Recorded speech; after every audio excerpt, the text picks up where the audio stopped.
Bem-vindos a mais um vídeo no canal Deus no Coração.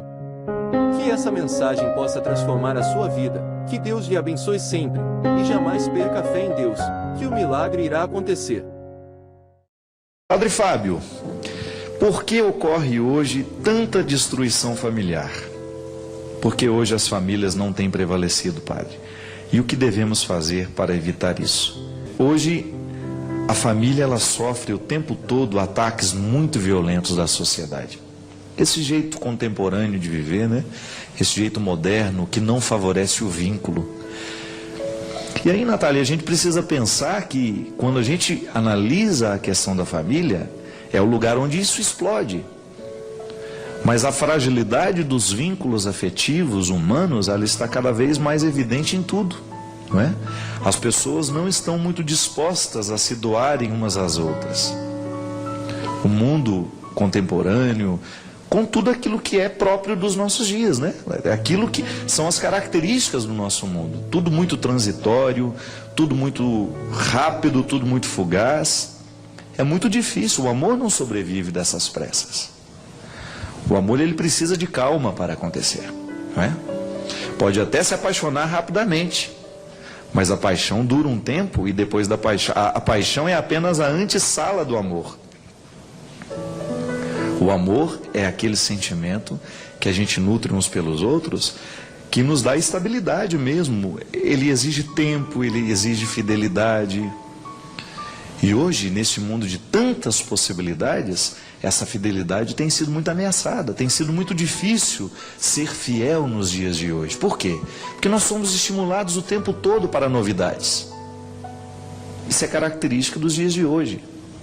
Há uma frase de Karl Marx, né, o marxista, que nós não comungamos das mesmas ideias, mas ele tem uma frase muito interessante, quando ele fez a análise da sociedade moderna, né, no tempo dele. Hoje nós já estamos numa sociedade pós-moderna, digamos assim. Qual que é a diferença do moderno para o pós-moderno? No moderno, nós achávamos que a razão já tinha solucionado todos os problemas da humanidade. E hoje, na pós-modernidade, não. Nós já assumimos que a razão não resolveu tudo. Essa é a grande diferença da modernidade para a pós-modernidade. Karl Marx dizia uma frase interessantíssima, ele dizia assim: tudo o que é sólido desmancha no ar. Isto é, todas as estruturas que até então eram sólidas, fixas, né, que davam segurança à sociedade, se desmancharam. Os poderes foram destituídos, né? Perderam as autoridades, digamos assim. Isso acaba tendo uma consequência muito séria na nossa humanidade. A antropologia muda, né? O ser humano fica outro com este tempo em que tudo se desmancha no ar. Nós vivemos inseguranças muito profundas nos dias de hoje. E engraçado, minha gente, que a gente avança, a gente evolui, a sociedade fica cada vez mais avançada, tecnologicamente falando, mas as necessidades humanas ainda são como no tempo da pedra, né? Nós ainda necessitamos as mesmas coisas. Eu ainda, por mais moderno que eu seja, por mais que eu seja evoluído, eu ainda continuo necessitado de sentimentos e cuidados afetivos rudimentares.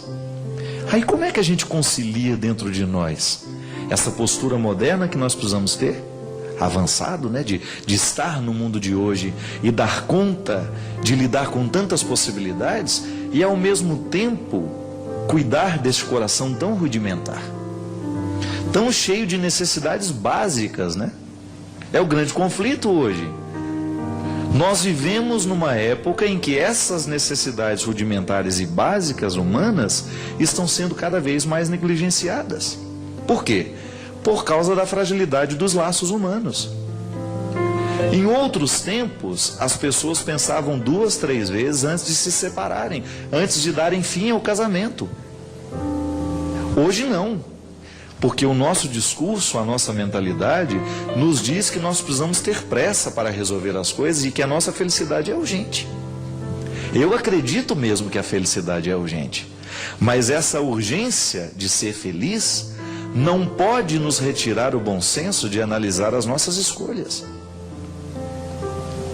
Então, tudo aquilo que hoje pode ser uma facilidade, pode se voltar terrivelmente contra nós.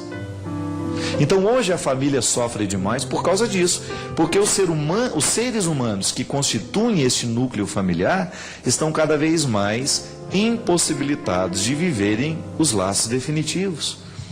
Porque para viver um laço definitivo precisa ter muita maturidade. E maturidade significa saber sofrer do jeito certo para que a gente possa fazer prevalecer o valor. Então, se eu sou imaturo do ponto de vista afetivo, eu jamais vou ser capaz de me renunciar ou de fazer algum sacrifício pela pessoa que está do meu lado. Eu vou querer sempre a satisfação das minhas necessidades, eu vou querer sempre a satisfação dos meus desejos e não quero me preocupar muito com quem está do meu lado. É engraçado, né? Se a gente for analisar, onde é que a gente começou a viver esse processo de mudança? Aí a gente vai descobrir que na escola, um lugar onde a gente aprende a ser a gente também, porque não é só dentro de casa, muita pedagogia que foi aplicada nos nossos pais, um pouco em nós que estamos aí com 30 e poucos, 40 anos, nós somos educados muitas vezes para estarmos preparados para este mundo moderno. A competitividade, perpassando as pedagogias. Mas muitas vezes a solidariedade deixou de ser ensinada. O valor do vínculo, da colaboração. Como é importante, minha gente, nos dias de hoje, a gente retomar isso. Nós precisamos voltar a ensinar a solidariedade aos nossos filhos, a cooperação, a tolerância. Veja bem o que aconteceu e que está repercutindo demais na mídia, né? Aquele ataque, aquele homossexual em São Paulo. Um rapaz que foi cruelmente agredido porque é homossexual. Agora você já imaginou se o mundo continuar nesse ritmo? Se nós não formos capazes de respeitar o outro, eu posso, minha gente, não concordar em absolutamente nada da maneira como o outro vive, como o outro pensa.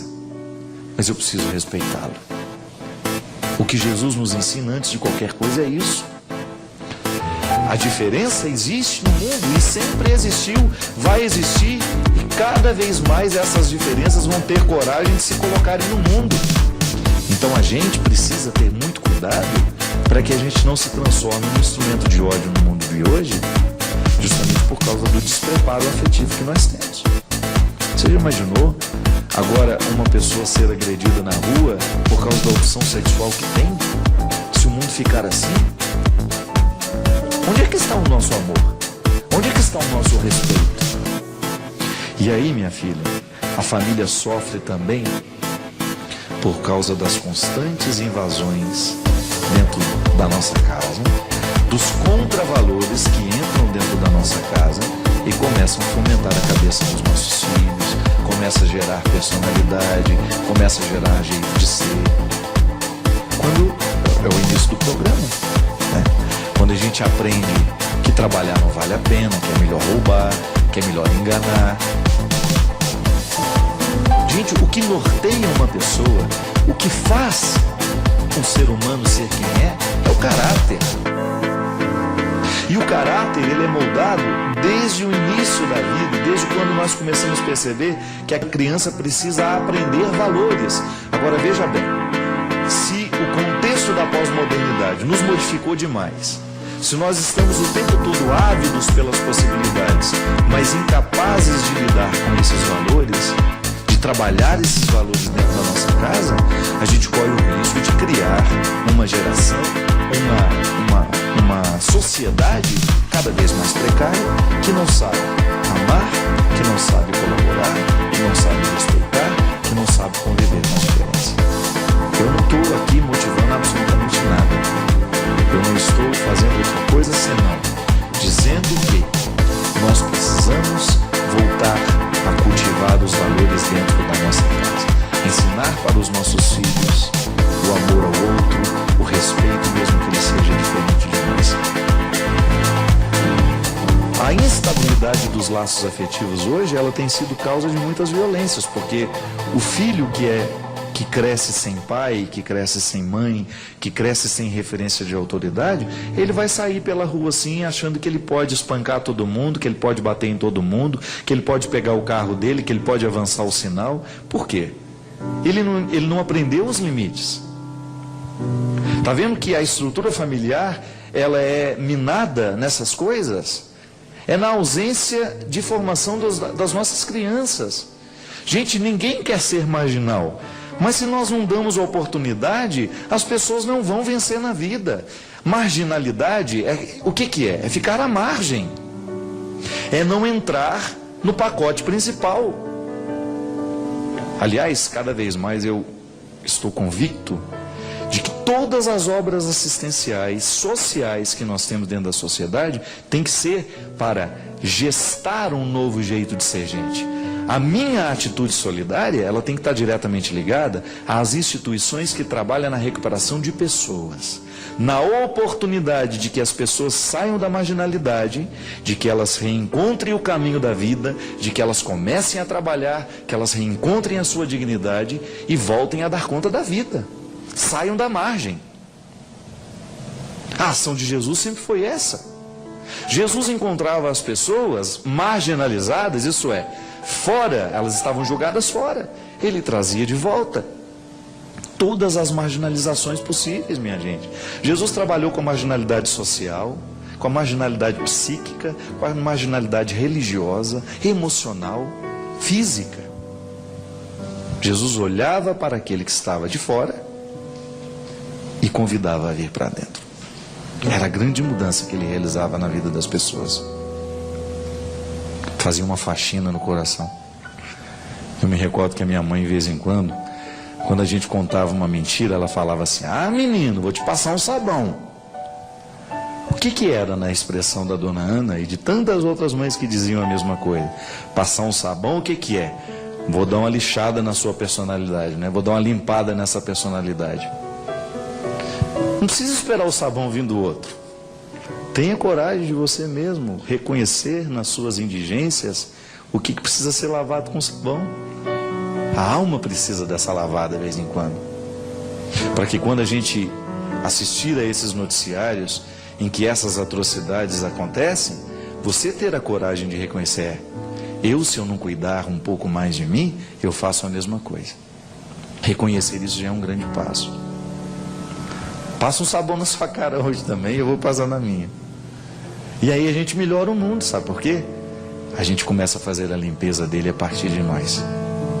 Da mesma maneira como os morros do Rio de Janeiro podem ser limpos de tanto crime, para que as pessoas voltem a andar com serenidade, com tranquilidade, a gente pode fazer também com os nossos corações. Limpe seu coração. Retire dele todo e qualquer resquício de ódio, de maldade, de intolerância. Permita que Jesus fique nele. E se você tiver Jesus no coração, fique tranquilo. Tudo mais você vai aprender com o tempo, porque Jesus nos amadurece.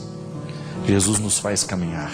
Ter Jesus dentro do nosso coração como meta, como base do nosso caráter, é garantia de que a gente vai agir do jeito certo. Nós seremos o ser humano que o mundo precisa. Derrame sobre todos nós a bênção do Deus Todo-Poderoso, Pai, Filho e Espírito Santo. Amém. Obrigado pela sua companhia. Derrame sobre nós a bênção do Deus Todo-Poderoso, Ele que é Pai, Filho e Espírito Santo. Amém. Que Jesus ilumine o seu dia. Inscreva-se, curta, comente e compartilhe para que essa mensagem possa ir mais longe e chegar ao coração de mais pessoas.